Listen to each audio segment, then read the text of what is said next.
Hey, I'm Grace Julia. I'm the co-creator, director, writer and producer of Run Club. The Run Club killer has been targeting single, self-absorbed joggers who won't stop bragging about their 5 a.m. runs. Keep left!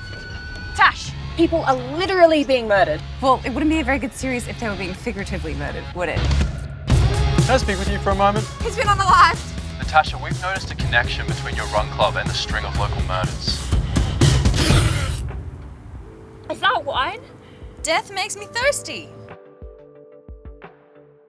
We had big aspirations with the shoot and definitely had a very, very, very packed schedule. We scheduled to shoot for 3 days and we had quite a few location moves. And on 2 of those 3 days, we copped a storm in the afternoon, which had us all literally running for cover. And the day that we went for pickups, it rained as well. So it was a really challenging shoot, but we're very lucky that we had support to be able to afford to do the pickups. Obviously, there aren't many vertical series to draw on. So rather than having specific cinematic references, I had a deck that sort of explained what I was grabbing from different things. So one of the inspirations was a lot of running advertising, which is sort of why we chose Steadicam and showing these gentrified areas that have a lot of concrete. Then I had separate framing references where I would take something from Shot Deck and then turn it into a vertical frame. But it was definitely a challenge to communicate because I couldn't just go this web series, So vertical is just inherently challenging. It's obviously not a lot of people's preferred shooting format, but this is the 3rd vertical series that I've directed. And so but it's the first one that I've been involved with from the very beginning. And I was definitely able to write it with shooting it in mind. So I think this time round, it was challenging for all the right reasons. Instead of feeling like I was limited by vertical, it was sort of more opportunities to explore shots with verticality or our death shots. They look great in vertical. And it adds to the humour. So yeah, it was hard but worth it. So I've been working in the film industry for 15 years and I started off in production. And I guess the thing that I've learned is that you have to be your own advocate, and that often means being your own producer. Because I think that unless you believe in yourself and unless you're willing to put in the work, then why will other people believe in you and put in the work? Because filmmaking's really kind of hard.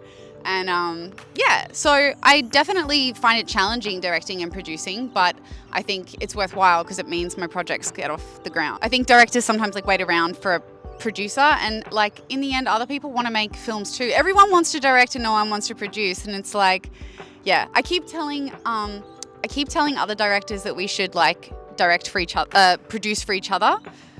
So I'm trying to get that to be the norm, because I think that especially other directors know how much it matters to the other person, if that makes sense.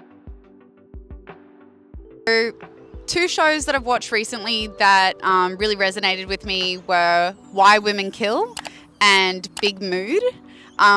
Both of those shows, I thought, the reason why I really liked them is because I thought this is something Nikki and I would write. Yeah. That's it. That's the reason why I liked them. I thought they were funny.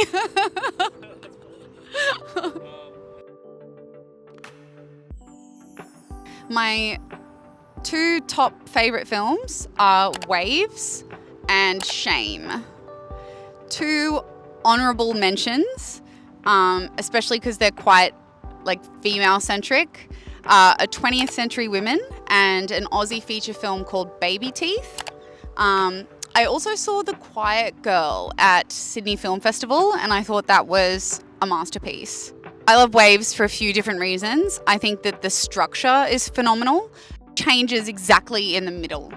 It follows 2 siblings, and it's about one of them in the beginning because I don't want to give it away, but it's about one of them in the beginning and one of them in the end. So I think structurally it's just very, very clever.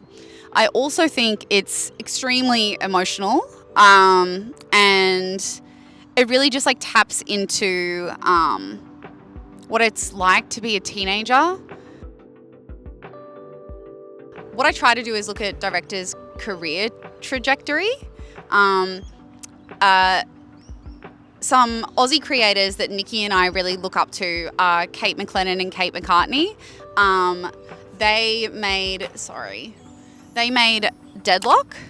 And before that, one of their really early things was a show called The Catering Show, and they were both in it. And I just really like seeing how two Aussie females have grown their career over time and then are making dark comedies for TV. So we really look up to them. And another couple of female creators that we admire as well is Alana Glazer and Abby Jacobson, who made Broad City. Because Broad City was originally a web series, right? And then it became a TV show. So, I look at them career trajectory-wise. In terms of like look and feel, I really like the work of Andrea Arnold, and I love Baz Luhrmann. Two very different things. One's really fun and one's very bleak, but I love both of them. I think that their body of work as a whole is really strong. Yeah. The ideal thing I'd like to get off the ground is that I wrote a short that is a drama, but its ending is really hopeful. And Nikki and I have spoken about turning that into a TV series. We'd like to shoot the short as a pilot, and it's its own sort of standalone story. It's almost like the catalyst for the show. And then the show would be set in regional Australia, and it's sort of it's a couple of characters on the run. Yeah. I only came back from Sydney quite recently, and I'm really excited to be living and working in Queensland. One thing I would like to see is, I guess, more gender diversity on set.